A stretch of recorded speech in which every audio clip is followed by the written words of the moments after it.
Alhamdulillahi rabbil alamin.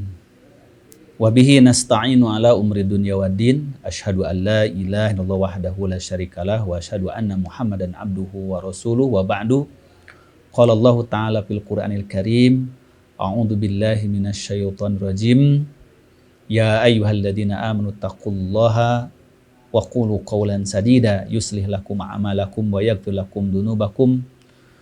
Wa may yuti'illaha wa rasulahu faqad faza fawzan 'azima. Ikhwata iman, para pendengar, pemirsa Persis TV dimanapun Anda berada. Pada kesempatan yang baik ini, kajian kita membahas satu hadis yang ringkas dari riwayat Imam Al-Bukhari dari sahabat Nabi yang mulia, yaitu Mu'adz bin Jabal.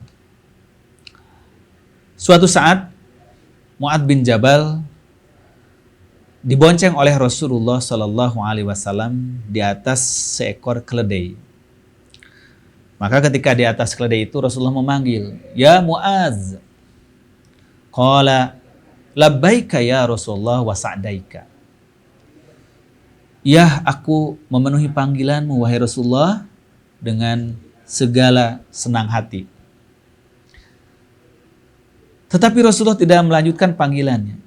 Setelah beberapa saat, Rasulullah memanggil lagi, "Ya Mu'adz." Qala labbaika wa sa'daika. Ya Rasulullah.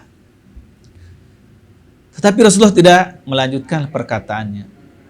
Maka beliau berjalan lagi di atas keledai itu berdua. Setelah berapa lama, Rasulullah memanggil lagi, "Ya Mu'adz." Qala labbaika wa sa'daika. Ya Rasulullah. Setelah 3 kali memanggil, padahal Mu'adz itu berada di belakangnya Rasulullah karena dibonceng di atas seekor keledai. Rasul bersabda, "Ya Mu'adz, ma min ahadin yashhadu an la ilaha illallah wa anna Muhammadan Rasulullah sidqan min qalbihi illa harramahullahu 'alan nar."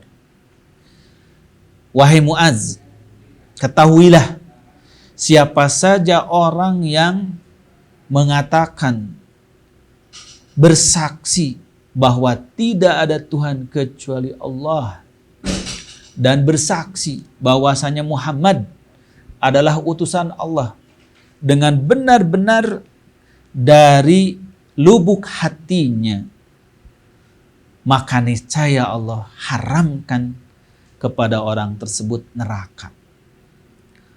Qala, maka Mu'adz berkata, "Ya Rasulullah, afala ukhbiru bihin nas fayastabshiru?"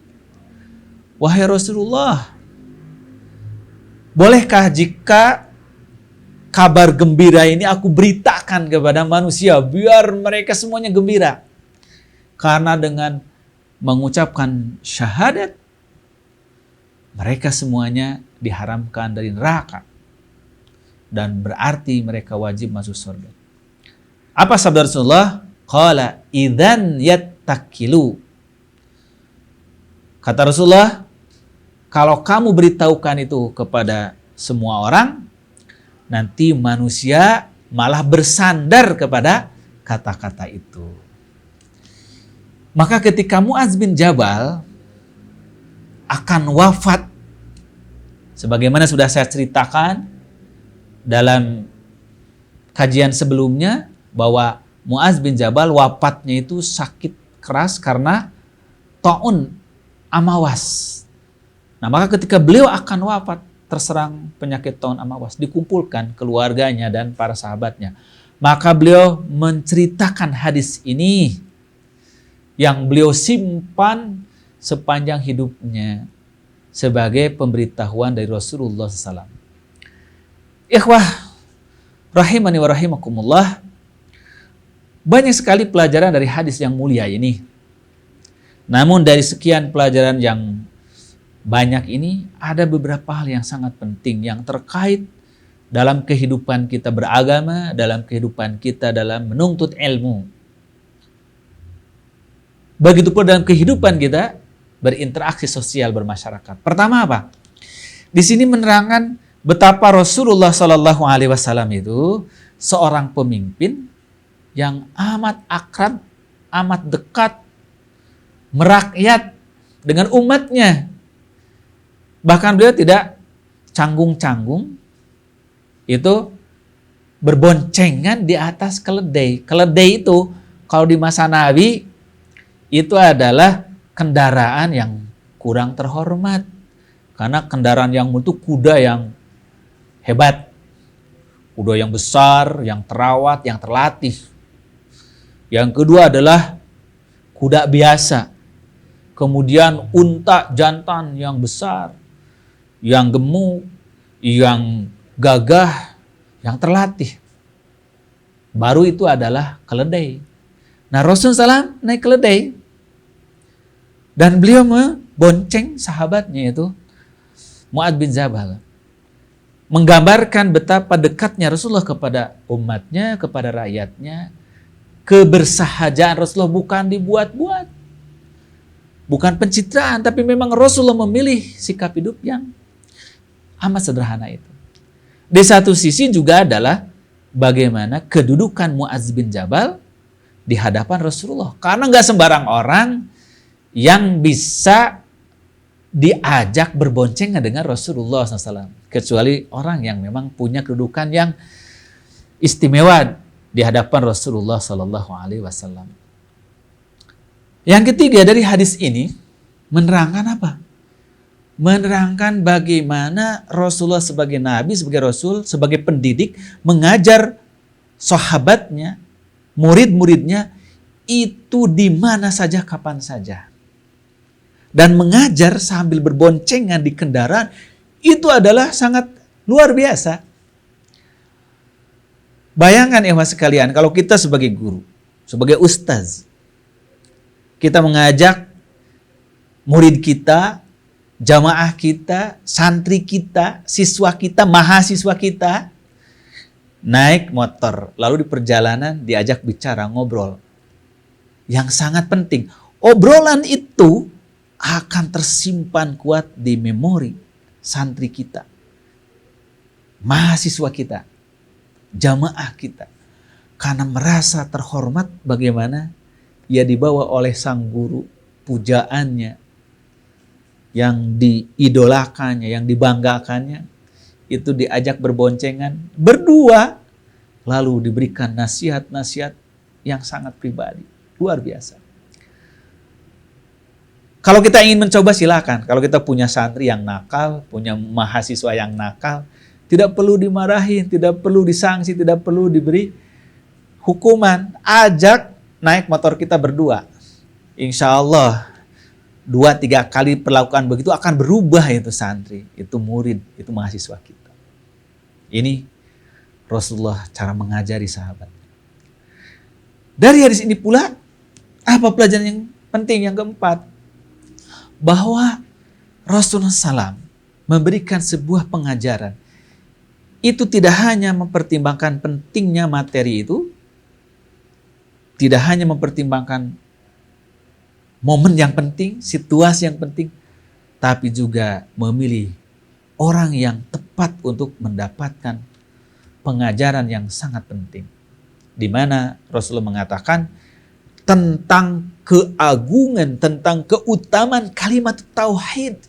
Di mana orang yang telah mengatakan asyhadu an la ilaha illallah wa asyhadu anna Muhammad Rasulullah sidqan min qalbi, dalam riwayat lain khalisan min qalbi, murni bersih dari lubuk hatinya, itu cukup menjadi pengharam bagi dia dari masuk neraka. Kalau orang telah diharamkan masuk neraka, berarti wajib dia masuk surga. Walaupun mungkin masuk surganya langsung atau tidak langsung, mudah atau diberikan tahapan dulu sesuai dengan amalnya. Tapi dia telah punya kunci masuk surga dan mengharam ke neraka. Pengharaman di sini bisa pengharaman mutlak sama sekali, tidak akan masuk neraka. Bisa pengharaman dalam pengertian haram kekal di neraka. Dan yang paling memungkinkan tafsiran kedua dipegang oleh para ulama, orang yang telah bersyahadat itu haram masuk neraka, maksudnya haram kekal di dalamnya. Karena tauhid itu mengharamkan pelakunya kekal di neraka. Bukan berarti haram masuk neraka sama sekali. Banyak orang mukmin, banyak orang muslim masuk neraka dulu, banyak. Baik dalam Al-Quran pun hadis Nabi. Tapi dengan adanya tauhid, dia tidak akan kekal. Yang terakhir dari hadis ini, yang kelima, yaitu Rasulullah SAW tidak mengizinkan kepada Mu'adz untuk menyampaikan keutamaan kalimat tauhid ini kepada sembarang orang. Sehingga Rasul mengatakan, idan yattaqil wahai Mu'adz, kalau engkau sampaikan ke sembarang orang, niatnya baik, ingin memberi kabar gembira kepada orang-orang yang telah bertauhid, ahlu tauhid. Tetapi kalau orang tidak diberi pemahaman, bisa salah kaprah. Yaitu orang berittikal. Ittikal di sini yaitu bersandar dengan penyadaran yang salah. Yang penting saya sudah ikrar syahadat, berarti saya sudah haram neraka. Lalu jadi menyepelekan amal soleh. Lalu jadi menyepelekan berbuat dosa dan maksiat. Inilah namanya ittikal kepada kalimat tauhid, bersandar pada kalimat tauhid, tetapi penyadaran yang salah. Harusnya dengan kalimat tauhid itu yakin jadi pengharam kepada neraka, tetapi bagaimana pengharamnya bukan hanya pengharam kekal di neraka, tapi juga haram sama sekali masuk ke dalam neraka dengan cara meningkatkan amal saleh dan dengan cara meninggalkan perbuatan dosa. Maka poin penting dari hadis Nabi yang mulia ini, tidak boleh seseorang mengajarkan ilmu kepada sembarang orang, melainkan ajarkan orang dengan ilmu yang sesuai dengan kapasitas kemampuan nalarnya, pengetahuannya.